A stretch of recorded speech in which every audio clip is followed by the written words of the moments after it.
各位觀眾大家好，歡迎嚟到香港颱風追蹤站，我係成員阿高。今日係2026年2月14日情人節，呢度係最新嘅每週天氣。今日會主要為大家提及情人節天氣同埋下個禮拜過年嘅天氣情況。另外亦都會講下全球低壓活動情況。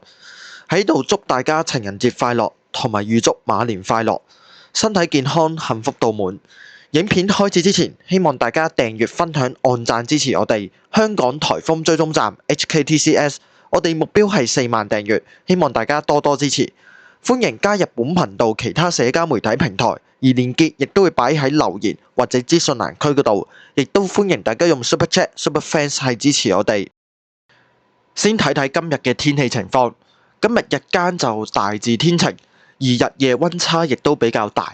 咁夜晚可以去到18、19度啦，咁但係日頭咧可以去到25至30度喎。特別係新界北部日間嘅氣溫可以達到30度或者附近嘅位置。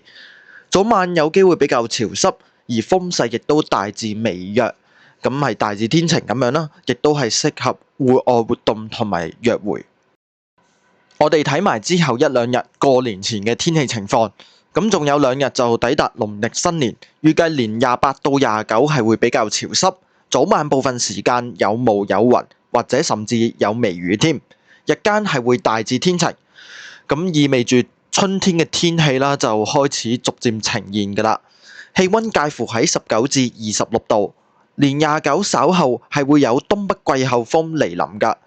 咁到時我哋嘅風勢增強啦，氣溫稍涼。一啲當風嘅地方，甚至有機會吹起強風添。我哋睇睇過完年之後，年初1到年初4嘅天氣，受到東北季候風繼續影響我哋，預計年初1到4嘅氣溫就介乎喺18至23度。咁因為有雲嘅關係啦，咁所以日夜溫差咧就會縮小啦。唔同地方氣溫咧，或者係會有啲差異，特別係一啲新界北部嘅地方啦，同埋高地嘅地方。咁初3至初4日間個濕度咧就會比較乾燥嘅。我哋再睇睇全球低壓活動情況。喺南半球有一個強烈熱帶氣旋 21S， 咁佢就喺馬達加斯加啦同埋非洲之間嘅海峽一帶啦。目前最新位置喺奧羅巴島西南偏西方向506公里。目前佢係屬於強烈熱帶氣旋 Intense Tropical Cyclone 嘅級別。中心附近最高持續風速大約為175公里每小時，1分鐘平均風速。咁係2級颶風嘅程度。預計會向西南方向移動，大致移向非洲東南部海域，強度就會逐漸減弱。而喺南半球亦都有其他低壓擾動，咁就例如 95P、96S 同埋 97S。咁但係目前佢哋短期內啦，24小時發展成船嘅機會咧就比較低啦。最後再次祝大家情人節快樂同埋新年快樂。本頻道未來會繼續改善讀音講解分析質素，包括一啲懶音同埋口頭禪嘅問題。另外，我哋會繼續密切監察香港天氣同埋全球低壓活動情況，適當時候就會用影片、直播或者貼文嘅方式發布。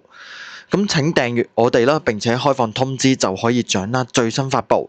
再次歡迎大家用 Super Chat、Super Fans 係支持我哋。而今次呢條片亦都係首次喺貼圖裏面咧係用咗 AI 係生成，咁只係為咗方便講解啦，同埋令觀眾係明白當中嘅內容。歡迎各位留言同埋表達意見。咁我哋農曆新年之後再見啦，拜拜。